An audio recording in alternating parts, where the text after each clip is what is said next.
So in a way, it's been very motivational, to say the least. Yeah, and what other barriers might there be for female officers to get into the police force, and then also barriers for promotion? To get in as an officer, I would say that now, in these current times, I don't think that there is a barrier, in my opinion. I think that agencies, particularly APD, I guess that's all I can speak for. APD does a great job at finding the best person for the job, no matter if it's male or female or race or anything like that, so I really appreciate that.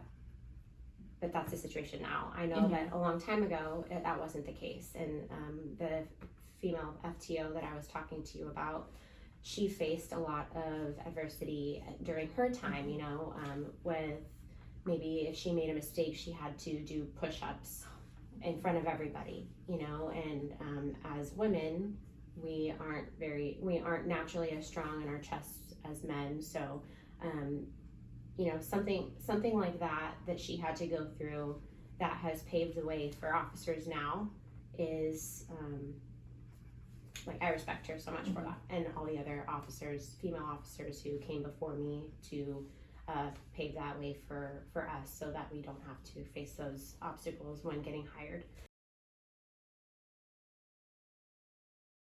The way that I speak to people, I try to just look at them as a person, as if they were my own kid.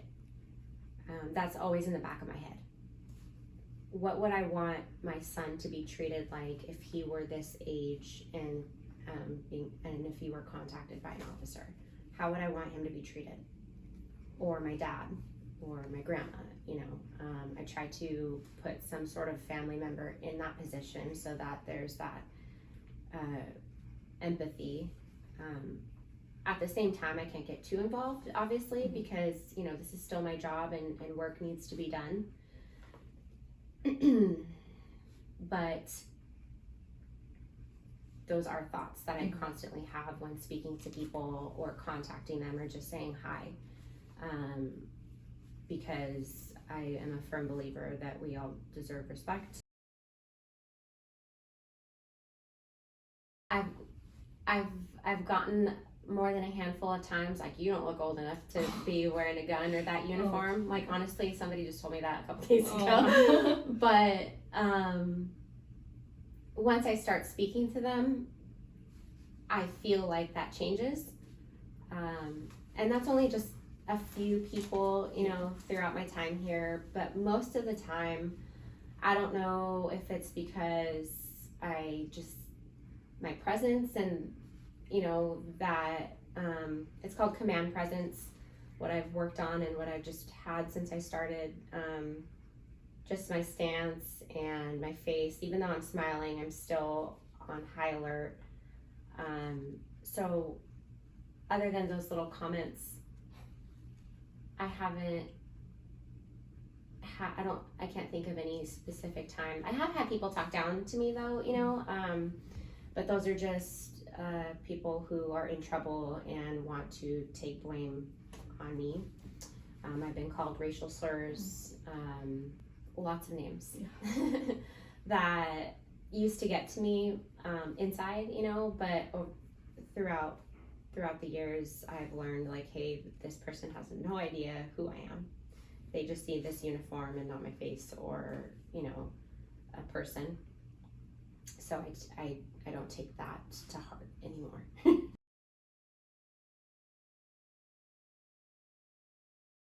I'm on the SWAT team, and to be on the SWAT team, you have to go to a basic SWAT school.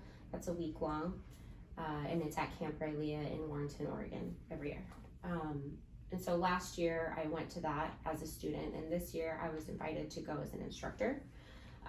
But to learn how to be an instructor, obviously I can't be an instructor, So I thought that was amazing, and I was humbled by that. And I reached out to my command staff, who ultimately were on board with me going.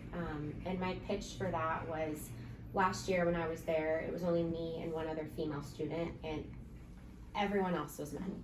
There are about 40 people in the class, 40 students, and then there's probably like 20 to 25 instructors, all men. Same thing with finding my place in this building. I had to find my place there amongst all these men, all these SWAT dudes, right?